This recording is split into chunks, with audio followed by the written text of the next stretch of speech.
The Lord be with you. A reading from the Holy Gospel according to Matthew. When Jesus was born in Bethlehem of Judea in the days of King Herod, behold, Magi from the east arrived in Jerusalem, saying, "Where is the newborn King of the Jews? We saw his star at its rising and have come to do him homage." When King Herod heard this, he was greatly troubled, and all Jerusalem with him. Assembling all the chief priests and the scribes of the people, he inquired of them where the Christ was to be born. They said to him, "In Bethlehem of Judea, for thus it has been written through the prophet, and you, Bethlehem, land of Judah, are by no means least among the rulers of Judah, since from you shall come a ruler who is to shepherd my people Israel." Then Herod called the Magi secretly and ascertained from them the time of the star's appearance. He sent them to Bethlehem and said, "Go and search diligently for the child. When you have found him, bring me word that I too may go and do him homage." After their audience with the king, they set out. And behold, the star they had seen at its rising preceded them until it came and stopped over the place where the child was. They were overjoyed at seeing the star, and on entering the house, they saw the child with Mary, his mother. They prostrated themselves and did him homage.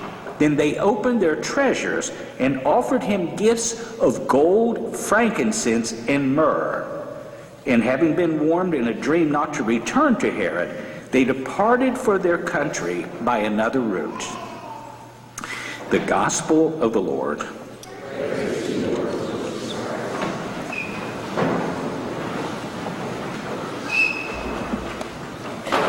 Well, good morning and Merry Christmas. One of the delightful things and really, truly uplifting things about being here in Cabell County is the quality of the young people that I've encountered in my 8 years here. I have never been a place where I've seen such wonderful children and teenagers, and I really and truly mean that. What do I see about them? First of all, generosity, amazing generosity. Some of the things I could tell you, I could go on for hours, but you'd miss all your football games today. Kindness and, believe it or not, humility. I see a lot of humility. Now, I could talk about any number of kids, but I'd like to talk about one who's a parishioner at our sister parish, St. Stephen's at Ona. His name is Tyler McFeely. He entered my life 3 years ago when he showed up at one of the first RCI meetings at St. Stephen's. And the director there, Dave Warner, said, "I want you to meet Tyler." So Tyler was a student at the time at Cabell Middle and High School. And he said that he was there because he really couldn't wait to become Catholic. And I said, "Well, how did you hear about the Catholic Church? What's going on?" Because he was raised Methodist and Baptist. Well, in one of his history classes, he said he had a wonderful history teacher, and she talked numerous times about the Catholic Church, and she still has her job. And so he said that he would begin to Google Catholic Church because the historical dimension really caught his attention. And he said he realized that the Catholic Church was the true church, and that's where he wanted to be. And so he brought his mother with him. Now, how many kids have you heard of in your lifetime in high school Googled a church to belong to? They just doesn't happen very often, but it's not surprising it happens here. Well, anyway, the reason I bring up Tyler's name is that I've been very impressed with him. He's an incredibly humble and soft-spoken kid. He's really tried everything when he was in high school, and now he's graduated. But I was in Kroger's in Barbersville the other day, and his grandmother, Sue, works there. And we were talking, and almost always when we talk, the subject of Tyler comes up. And she says, "Look, Father Jim, I know you love him, but I got to tell you something about Tyler." She said, they were sitting around during one of the Christmas dinners that they had, and she overheard Tyler talking to his mother. And he was lamenting to her. Are you ready for this? He was lamenting to her how guilty he felt at times for taking his paycheck. He said he felt like that he really at times didn't give all of his effort as much as he could to deserve what he was getting. And I told her, I said, you know, if he dies, I'm going to petition Rome. He's going to become a saint right away. It's amazing. How many horror stories do we hear about young people, their drug use, their sexual stuff, their meanness, their violence, and all that they do? I mean, it's just incredible. But when you see Tyler and you hear a story like that, it's alive. It's an inspiration to us all, especially those of us who are employers. Because I tell you, how many times as employers you have to deal with people who show up late and leave early, and they're clock watchers so often. Not so with Tyler. He is truly a light in a world filled with darkness. And that brings us to our feast today, the Feast of the Epiphany, one of the beautiful feasts within the Christmas cycle.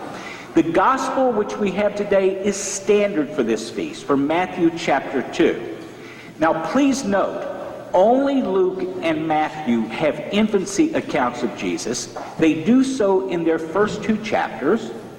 And Matthew, in the course of telling his story about Jesus' birth, likes to do 2 things in his infancy account, and we'll see this in today's gospel. First of all, he loves to show how what happened to Jesus, everything was foretold long ago in the Old Testament. 7 times he will quote from the Old Testament scriptures, and I'll call to mind a couple of them in today's gospel for you. But secondly, and there's an irony to the infancy stories, because in the infancy stories, Matthew has placed the seeds of what will become the passion of Jesus. Now you may say to yourself, why would he want to talk about the passion, the suffering and death of the Lord while he's a baby? He does. Because he wants to let us know, if you're going to take Jesus, you have to take the whole picture. The whole picture. From birth all the way to his death and resurrection. Today's gospel opens up with Magi coming from the east, we're told. And a little kind of chuckle thing here is that we've always pictured, and in our beautiful manger scene over there, and it is a beautiful scene, we have the Magi over there. There are 3 of them.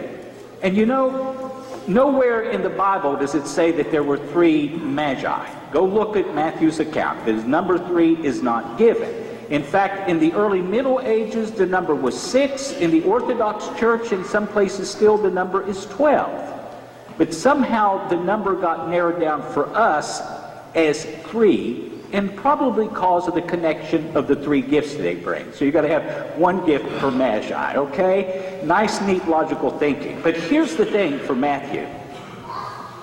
Whereas Luke has Jewish shepherds being the first to see the newborn king of the Jews, Matthew has these Magi. And who are the Magi? Very likely members of the Persian priestly caste. They were the upper crust of Persian society. They practiced a religion that we call today Zoroastrianism. And Zoroastrianism was fascinated with astrology and the stars. Hence, they're seeing a star and following the star. But here's the key point for Matthew. They are Gentiles. The first people to get a privileged glimpse of the Savior of the world are not Jews, but Gentiles, foreigners, outsiders, pagans, if you will. And that's important in Matthew's gospel. Well, they follow this star. The whole idea is, in Zoroastrianism, the brighter the star, the greater the ruler. So they hightail it from the region of Persia to come to the land of Israel. And they go to the right place, it would seem, to consult. They go to the king of the Jews. Now, what's interesting, as I've shared with you many times in the past, Herod, though he was called the king of the Jews, was really a puppet king. The thinking was this. The Romans put him in power. The Romans' thinking is, if we can have a Jew to hold power over the Jews, then it will cost us less troops, therefore less money to keep the Jewish people in tow. And Herod was ruthless. He was a paranoid despot. In fact, we have writings where it is clear that he killed some of his own family members, thinking they were trying to take over his job as king of the Jews. And so these Magi come to Herod and they say, you know, where is the newborn king of the Jews? Do you see the irony in all that? Where's the newborn king of the Jews, king of the Jews? And as you might imagine, Herod ain't happy at all. In fact, Matthew tells us, not only is he deeply disturbed by their words, but with him, all of Israel is upset. Another unique point in Matthew's gospel.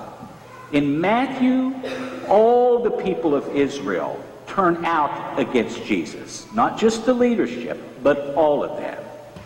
Well, Herod's shaking in his boots. He's upset. He doesn't want a newborn king on his turf. And so, what he does, he calls in the religious scholars.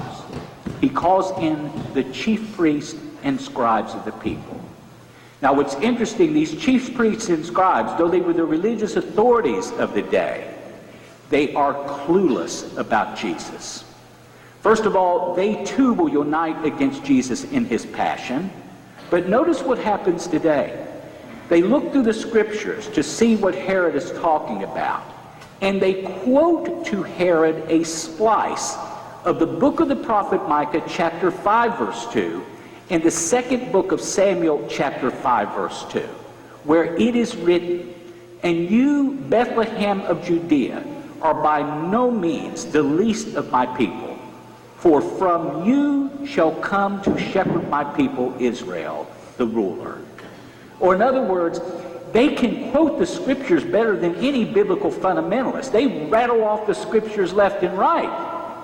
But the irony, right under their noses, the Savior of the world has been born, and they missed it. They botched it. They missed it. Why? Well, Matthew wants us to know it was because of their hardness of heart, which led to a lack of faith. So what does Herod do about it? He tells a lie.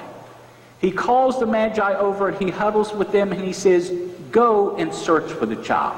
When you find him, report back to me so that I can go worship him." That's a blatant lie.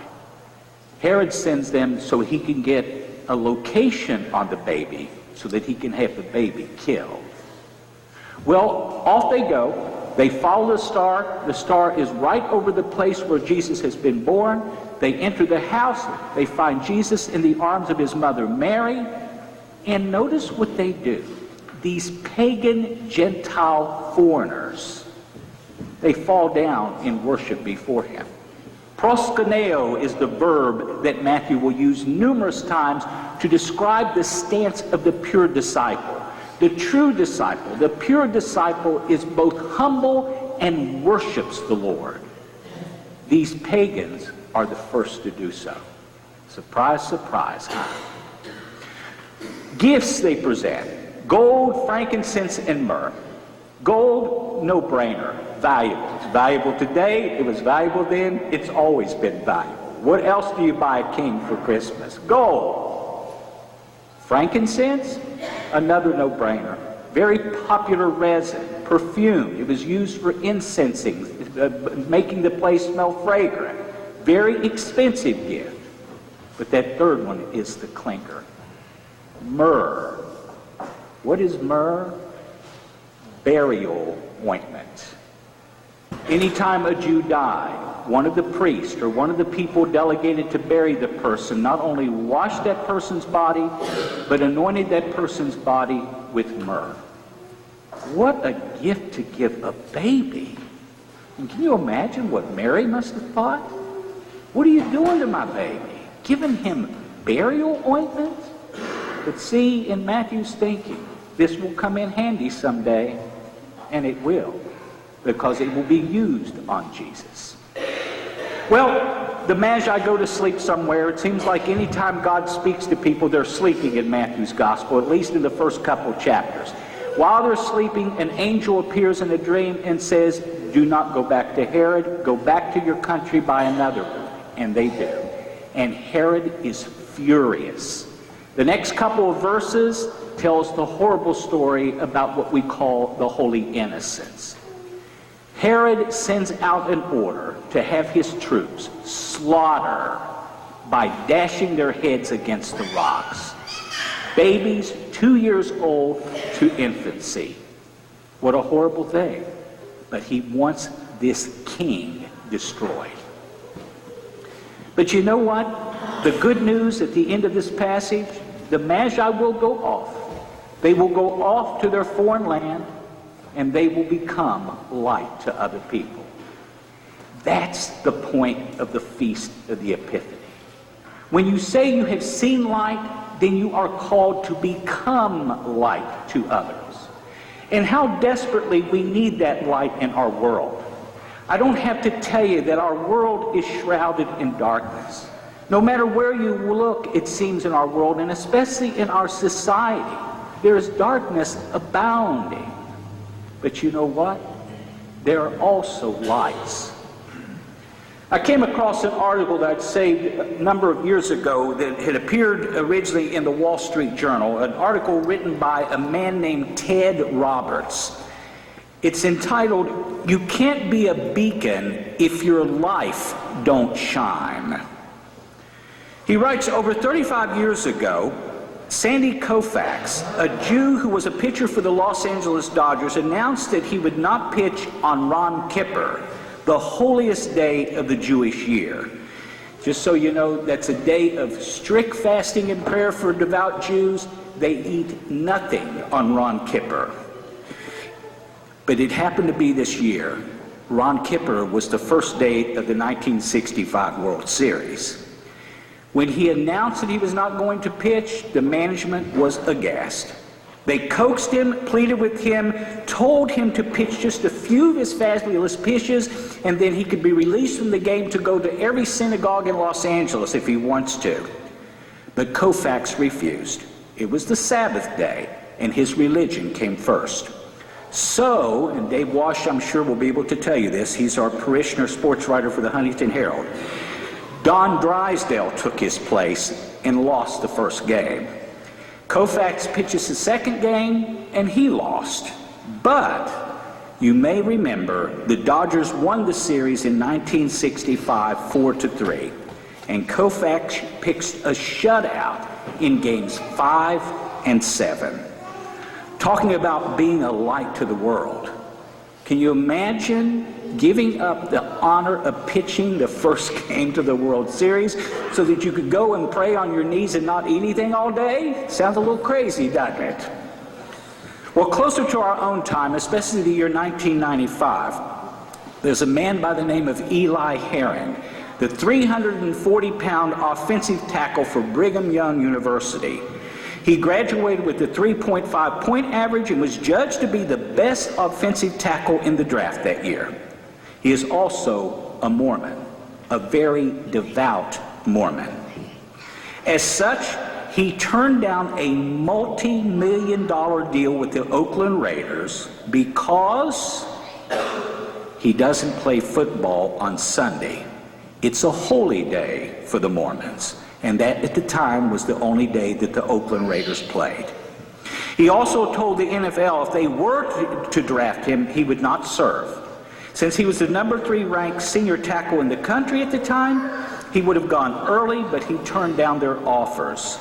He could have signed up with the NFL, played ball on Sunday, filled his lifestyle with great food, great drink, Rolls Royces, suburban mansions, Brook Brothers suits, or he could teach math in a private Mormon school for $25,000 a year. Guess which one he chose? To this day, he wears chino pants, a nice Walmart shirt, and he teaches for just over $25,000 a year in the Mormon school. And that's not all. He also coaches football for one of the youth league teams. What do you say about somebody like that? He gave up $25 million to teach for $25,000.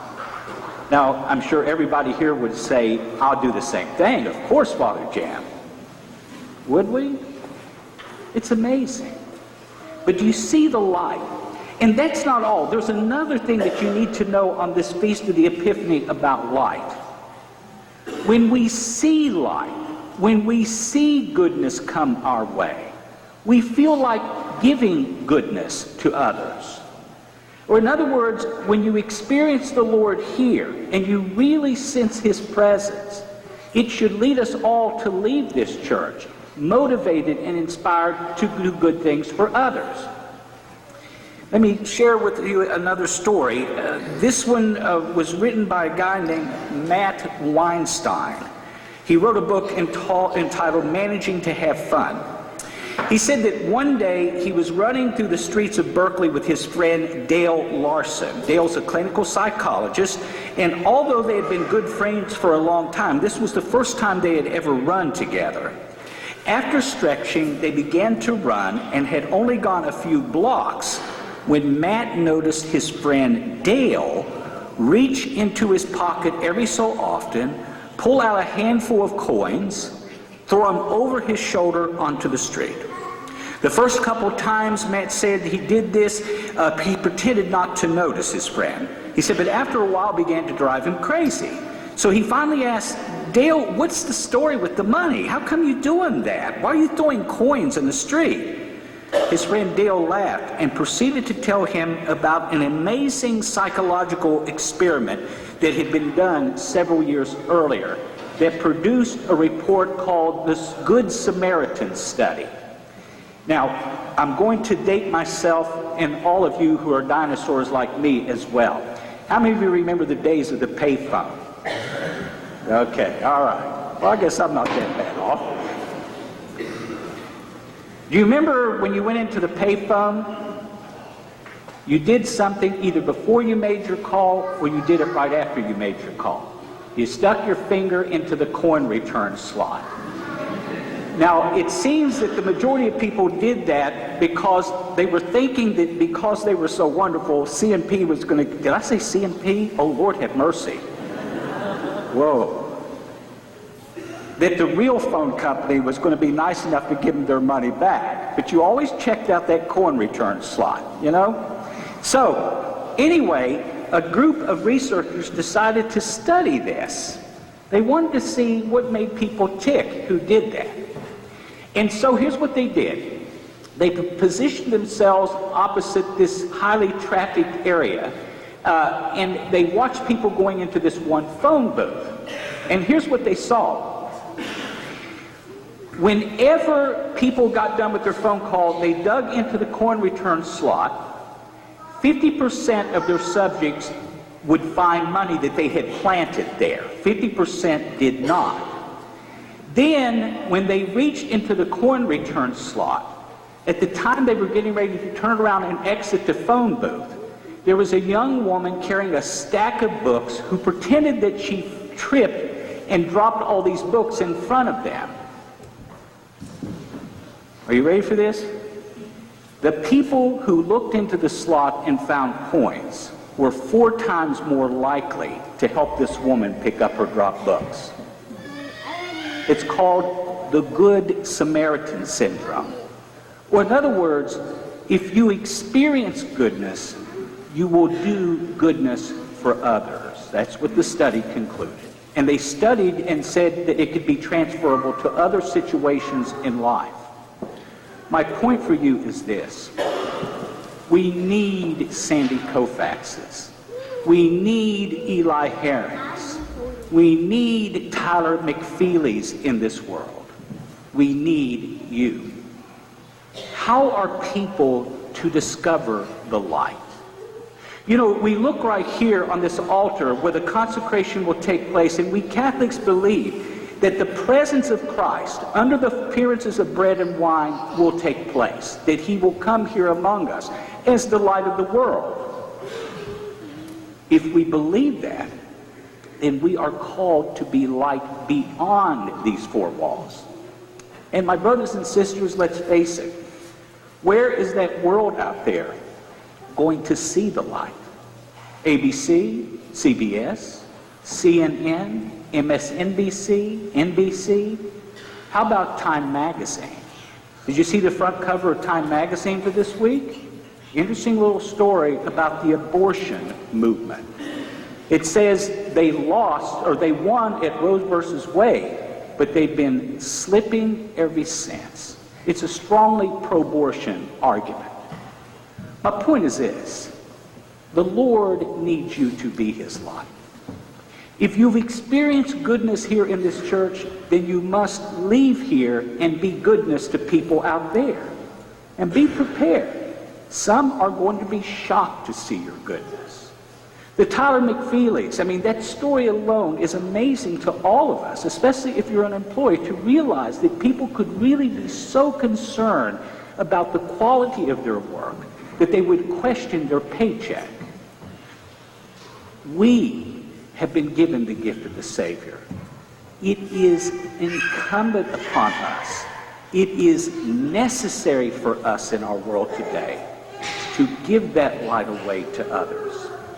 So my brothers and sisters, if you want to make somebody happy, or better yet, joyful, give them what you receive here today. The Lord will be their light, and they will want more, I can assure you.